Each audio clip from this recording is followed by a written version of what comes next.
Welcome students. Today we will discuss about chapter 4 of your science subject part chemistry. Name है chapter का carbon and its compounds. इस chapter में हम carbon और उसके compounds के बारे में डिटेल से बात करेंगे। सबसे पहले कंपाउंड्स की जो हम बात कर रहे हैं, एटम से स्टार्ट करते हैं।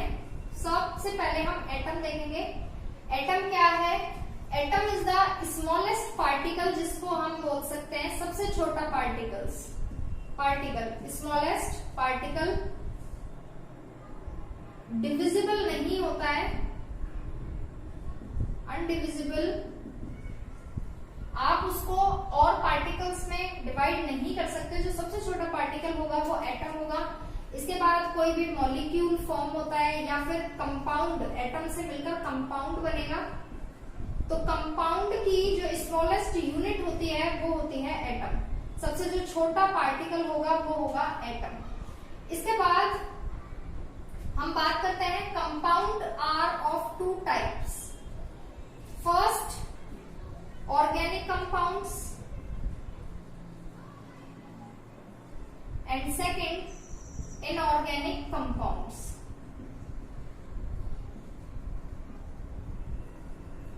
Organic compounds जितने भी होते हैं वो सभी कार्बन से बने हुए होते हैं, जिनको हम मेनली लिविंग ऑर्गेनिजम्स में भी काउंट करते हैं। तो लिविंग ऑर्गेनिजम्स जितने भी होंगे वो होंगे हमारे ऑर्गेनिक कंपाउंड्स।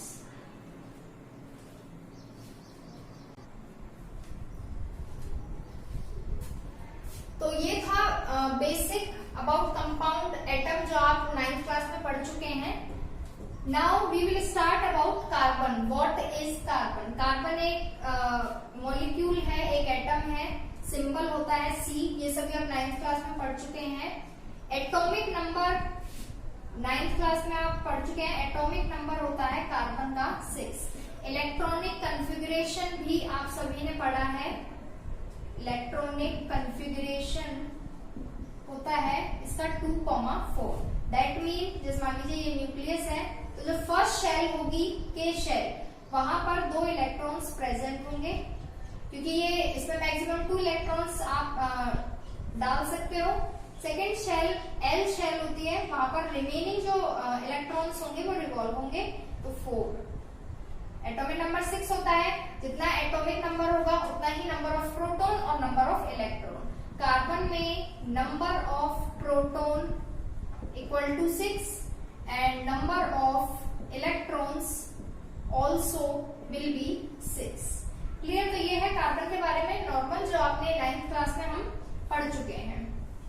इसके बाद हम कार्बन कंपाउंड फॉर्म कैसे करेगा इसके बारे में पढ़ेंगे। मैं आपको बता चुकी हूँ वैलेंसी हमने जो पढ़ी थी क्लास 9th में, इसमें हमने पढ़ा था कि every atom wants to complete her outermost shell, its outermost shell. तो एवरी एटम कंप्लीट करना चाहता है, उसकी जो बाहर की शेल है उसको कंप्लीट होती है, उसको हम ऑक्टेट रूल भी बोलते हैं। दैट मीन 8 इलेक्ट्रॉन्स कंप्लीट करना चाहेगा एवरी एटम। अगर किसी की आउटरमोस्ट शेल में 7 इलेक्ट्रॉन्स हैं, तो उसे आउटरमोस्ट शेल कंप्लीट करने के लिए 1 इलेक्ट्रॉन नीडेड है। तो ये 1 इलेक्ट्रॉन किसी से लेगा, गेन करेगा। तो यहाँ पर इसकी वैलेंसी होगी 1। अगर सिमिलरली हम उल्टा करते हैं, अगर किसी के आउटरमोस्ट शेल में 1 इलेक्ट्रॉन है, तो उसे कंप्लीट करने के लिए 7 इलेक्ट्रॉन्स चाहिए होंगे। 7 इलेक्ट्रॉन्स लेना इजी नहीं है, 1 इलेक्ट्रॉन लूज करना इजी है। तो ये अपना 1 इलेक्ट्रॉन किसी को डोनेट करेगा, तो यहाँ भी इसकी वैलेंसी होगी 1। लेकिन अगर हम बात करते हैं कार्बन के बारे में, तो कार्बन की आउटरमोस्ट शेल में अभी हमने पढ़ा है 4 इलेक्ट्रॉन्स है। ऑक्टेट कंप्लीट होता है 8 इलेक्ट्रॉन्स पर। That mean it needed 4 electrons more. अब इसके बाद या तो ये 4 इलेक्ट्रॉन्स लेगा किसी से, या फिर ये अपने 4 इलेक्ट्रॉन्स किसी को भी देगा। यहाँ हम बात करेंगे कार्बन के इस वर्सेटाइल नेचर के बारे में, जिसका टॉपिक भी है हम आगे पढ़ेंगे वर्सेटाइल नेचर ऑफ कार्बन। क्या है वर्सेटाइल नेचर? कि ये जो कार्बन है इसकी प्रॉपर्टी है कि ये जो 4 इलेक्ट्रॉन्स हैं ना तो ये लूज कर सकता है, ना ही अपने 4 इलेक्ट्रॉन्स किसी को डोनेट कर सकता है, और ना ही ये किसी से 4 इलेक्ट्रॉन रिसीव कर सकता है। रीजन, फर्स्ट जो पॉइंट होगा कि it can not be gain 4 electrons, 4 electrons gain नहीं कर सकता है। इसका रीजन क्या होगा? इसका रीजन ये होगा कि अभी हमने बताया है नंबर ऑफ प्रोटॉन 6 होते हैं। तो किसी भी न्यूक्लियस, प्रोटॉन आप सभी को पता है न्यूक्लियस के अंदर होते हैं, न्यूक्लियस में ही होते हैं प्रोटॉन और न्यूट्रॉन। अगर किसी भी न्यूक्लियस में 6 प्रोटॉन्स हैं तो 6 प्रोटॉन्स की ये एबिलिटी है कि वो 6 इलेक्ट्रॉन्स को होल्ड कर सकते हैं। क्यों प्रोटॉन और इलेक्ट्रॉन्स का नंबर इक्वल होता है? बिकॉज प्रोटॉन्स पॉजिटिव होते हैं, इलेक्ट्रॉन्स नेगेटिव होते हैं, होल्ड करते हैं, बैलेंस करते हैं एक दूसरे को। तो जो 6 प्रोटॉन है वो होल्ड कर लेते हैं 6 इलेक्ट्रॉन्स को। अगर ये 4 इलेक्ट्रॉन किसी से लेता है then number of proton will be 6, ये 6 ही रहेगा, और इलेक्ट्रॉन्स का नंबर हो जाएगा 10, बिकॉज 6 इलेक्ट्रॉन्स इसके पास ऑलरेडी है और 4 इलेक्ट्रॉन ये गेन कर रहा है, तो 10। तो इसका रीजन ये होगा कि 6 प्रोटॉन वाला न्यूक्लियस होल्ड नहीं कर सकता है 10 इलेक्ट्रॉन्स को। दैट्स वाई कार्बन 4 इलेक्ट्रॉन किसी से भी गेन नहीं कर सकता। ये है इसका फर्स्ट पॉइंट वर्सेटाइल नेचर का। सेकेंड पॉइंट जिसकी हम बात करेंगे, can not lose 4 electrons, 4 electrons ये लूज भी नहीं कर सकता है। किसी भी न्यूक्लियस में जो प्रोटॉन न्यूट्रॉन वाला न्यूक्लियस है उसमें से एक इलेक्ट्रॉन लूज होने के लिए भी कुछ एनर्जी रिक्वायर्ड होती है। तो 4 इलेक्ट्रॉन्स लूज करने की जो कार्बन है वो बहुत छोटा पार्टिकल है, स्मॉल पार्टिकल है जिसका न्यूक्लियस स्मॉल है। तो न्यूक्लियस में एबिलिटी नहीं है, न्यूक्लियस के पास इतनी इनफ एनर्जी नहीं है for losing 4 electrons. That's why 4 electrons ये लूज नहीं कर सकता है। अब इसके बाद जब ये प्रॉब्लम है कि कॉम्बिनेशन होगा कैसे, जब ये 4 इलेक्ट्रॉन्स न ले सकता है और ना ही ये 4 इलेक्ट्रॉन्स दे सकता है कार्बन किसी भी एटम को। तो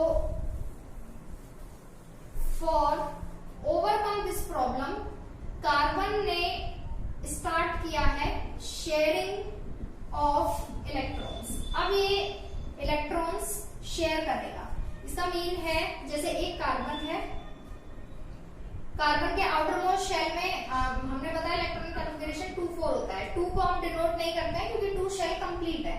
आउटर मोस्ट शेल में जितने इलेक्ट्रॉन्स होते हैं वो उसके सिंबल के ऊपर लगाए जाते हैं। यहाँ 4 इलेक्ट्रॉन है तो कार्बन के सिंबल के ऊपर 4 इलेक्ट्रॉन्स लगेंगे, 1, 2, 3 और 4। सिमिलरली कोई सेकेंड कार्बन है, इसके पास भी 4 इलेक्ट्रॉन्स है।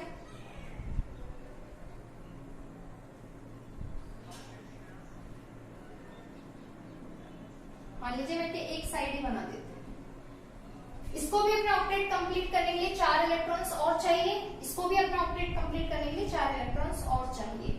तो ये कार्बन क्या करेगा, शेयर करेगा। 4 इसके पास ऑलरेडी है और ये इसके 4 को इस तरीके से शेयर करेगा। तो वो आपको एक गोले में दिखाना है कि यहाँ शेयरिंग है।